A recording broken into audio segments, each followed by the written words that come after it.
Welcome to Vivekananda academy. Thumbnail দেখে নিশ্চয়ই বুঝে গেছো আজকের আলোচ্য বিষয় কী, তবু একবার বলে দিচ্ছি।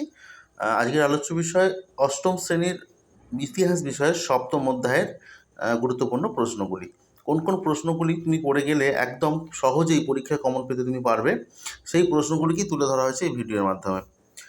প্রথম প্রশ্ন যেটা আমরা দেখতে পাচ্ছি স্ক্রিনে, দেখে নাও তোমরা। প্রথমেই অনুরোধ প্রত্যেকের কাছে যে তোমরা খাতা এবং পেন রেডি রাখবে।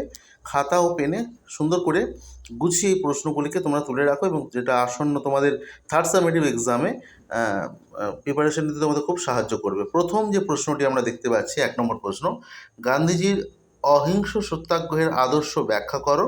ওই আদর্শের সঙ্গে কংগ্রেসের প্রথম দিকের নরমপন্থীদের আদর্শের একটি তুলনামূলক আলোচনা করো। ভিডিওটি স্কিপ না করে একদম সম্পূর্ণ ভিডিওটি দেখো। এই ভিডিওটিতে উল্লেখ করে আমি বলে দেবো, অবশ্যই বলে দেবো যে কোন দুটি প্রশ্ন করলে পরীক্ষায় তুমি নিশ্চিতভাবে কমন পাবে।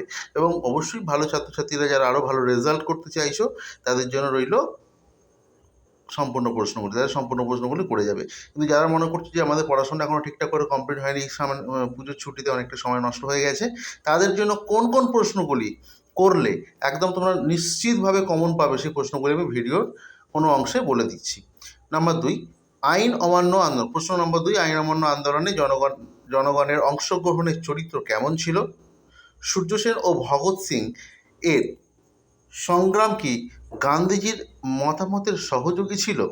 কোশ্চেন নাম্বার 3,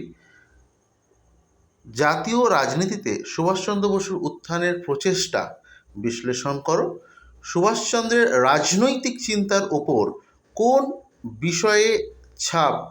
বিষয়টি ছাপ ফেলেছিল বলে তুমি মনে করো বা তোমাদের মনে হয়, সেটি আলোচনা করো।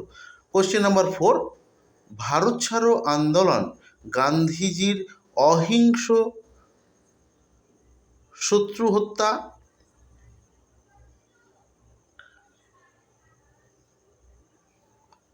সত্যাগ্রহের আদর্শ, এটা মিস্টেক হয়ে গেছে, অহিংস সত্যাগ্রহ হবে অংশটা, অহিংস সত্যাগ্রহের আদর্শ মেনে চলেছিল।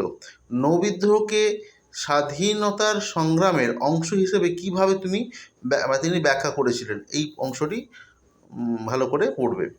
পরবর্তী আসছি, প্রশ্নের মান হচ্ছে 2 অথবা 3 নম্বরের প্রশ্নগুলি আসতে পারে।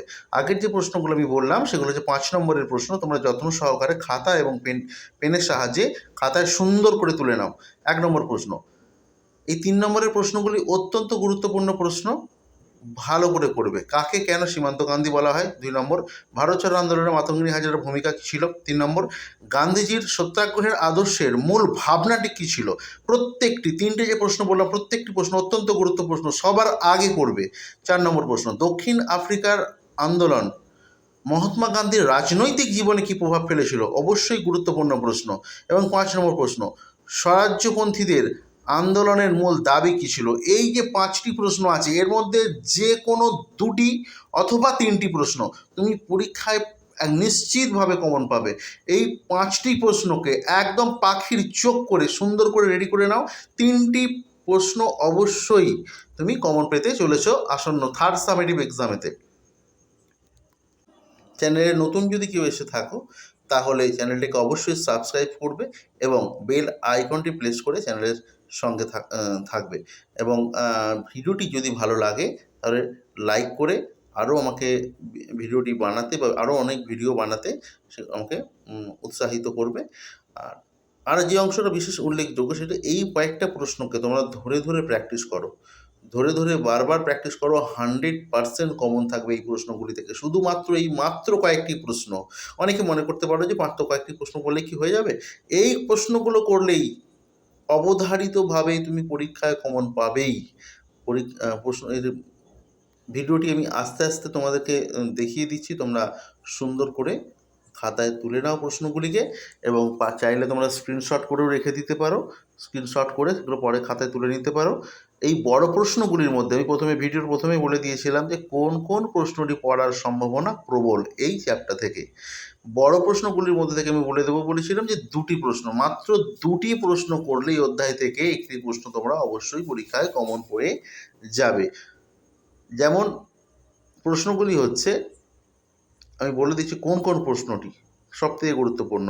১ নম্বরে যে প্রশ্নটি দেওয়া রয়েছে, ১ নম্বরে যে প্রশ্নটি দেওয়া রয়েছে অত্যন্ত গুরুত্ব সহকারে এই প্রশ্নটি করবে। ১ নম্বরে প্রশ্নটি দেওয়া রয়েছে, গান্ধীজির অহিংস সত্যাগ্রহের আদর্শ ব্যাখ্যা করো। এই আদর্শের সঙ্গে কংগ্রেসের ১ম দিনের চরমপন্থী বা নরমপন্থীদের কী তুলনামূলক আলোচনা করতে বলা হয়েছে এই প্রশ্নটা, এবং আইন অমান্য আন্দোলনে জনগণের অংশগ্রহণ। এই ১ এবং ২ নম্বর প্রশ্নটি অত্যন্ত গুরুত্বপূর্ণ প্রশ্ন। এই দুটি প্রশ্নকে সবার আগে খাতায় বারংবার লিখে তোমরা প্র্যাকটিস করো।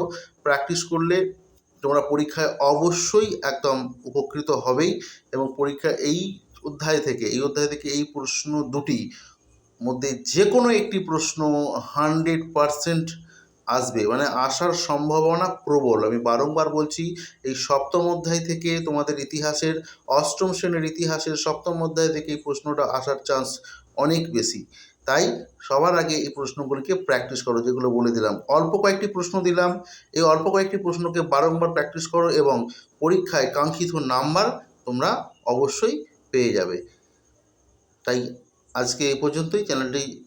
ভিডিওটি ভালো লাগলে অবশ্যই লাইক করবে এবং সাবস্ক্রাইব করে পাশে থাকবে। আজকে এই পর্যন্ত।